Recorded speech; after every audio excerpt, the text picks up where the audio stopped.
ဒီနေ့ gym ဟာခေါ်ရေးရမယ့်ပုံစံကိုပြပြပေးမယ်နော် gym ဟာခေါ်မှာရေးရ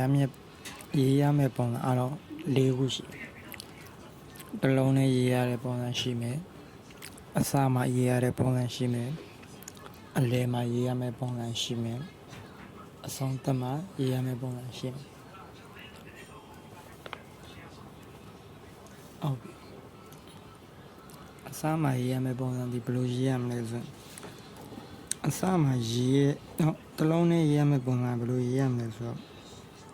စာပိုက်တွေထဲမှာရေးတဲ့အချိန်မှာ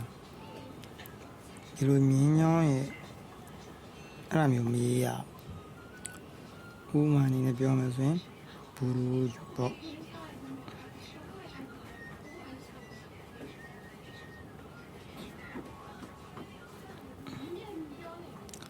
အဲ့လိုမျိုးကြီးမရေးရဘူးသူအဲ့ဒီ gym ကတစ်လုံးနဲ့ရေးရတဲ့ gym ကမြင်းချောင်းကိုတဝက်မှာထိပြီးရေးရမယ်စရေးရမယ့်ပုံကဒါမျိုးလေးလာမယ်အဲ့လိုမျိုးရေးပြီးဆိုရင်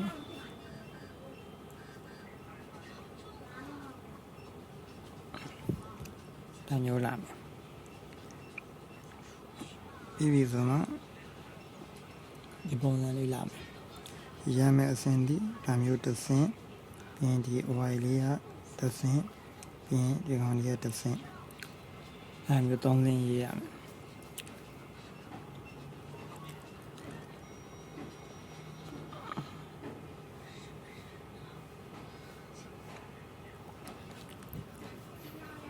ဟုတ်ပြီနောက်တစ်လုံးကအလဲမှာရေးရတဲ့ဟာမဟုတ်ပါဘူးအစမှာရေးရတဲ့ဟာအစမှာရေးရတဲ့ဟာကြောင့်ဘယ်လိုရေးရလဲဆိုတော့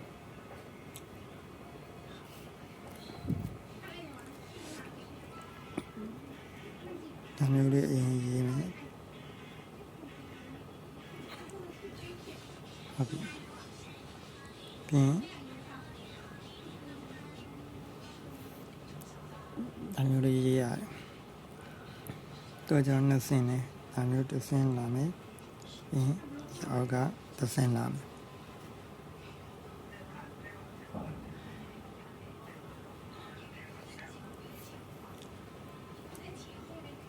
ဒါကကြတော့နောက်မှရှူရှာဆက်မဲ့ပုံ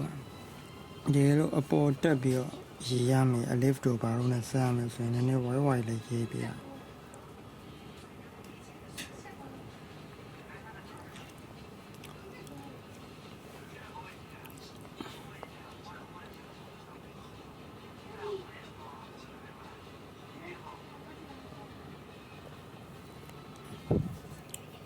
ဟုတ်ဒီပုံစံအတိုင်းပဲရေးရတာအလဲမှာရေးရတဲ့ဟာလေဥမာဘာနဲ့ဆက်မယ်ဆိုရင်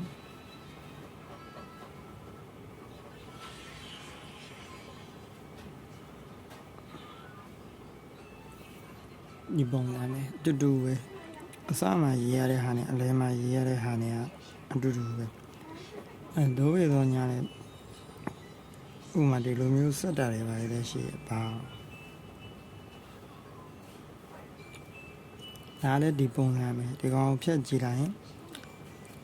ဒီအပေါ်ပုံစံဒီတစ်လုံးလေးရေးရတဲ့ပုံစံအစမှရေးရတဲ့ပုံစံနဲ့အတူတူပဲရေးရတယ်နောက်ဆုံးမှရေးရတဲ့ဟာလည်းအတူတူပဲ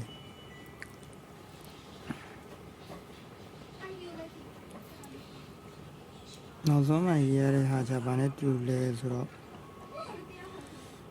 တစ်လုံးလေးရေးရတဲ့ပုံစံနဲ့အတူတူပဲအဲ့ဒါဒီလိုရေးလို့မရအောင်အဲ့ဆိုရင်အိုင်တို့ဘာလို့နဲ့ပတ်တူမှာအိုင်မှအဲ့လိုရေးရတယ်ဂျင်းကအဲ့လိုရေးလို့မရအောင်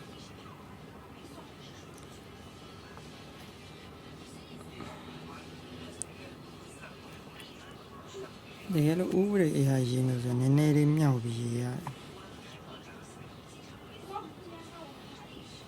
ဒါမှဒီတော့ကမြင်းချောင်းပေါ်မှာကွက်တိကြအားလုံးပဲအဆင်ပြေကြပါစေလေ့ကျင့်ပြီးတော့ပြခြင်းနဲ့ဆိုရင်လည်း comment မှာရေးထားတဲ့ဟာလေးပို့ပေးလို့ရတယ်เนาะ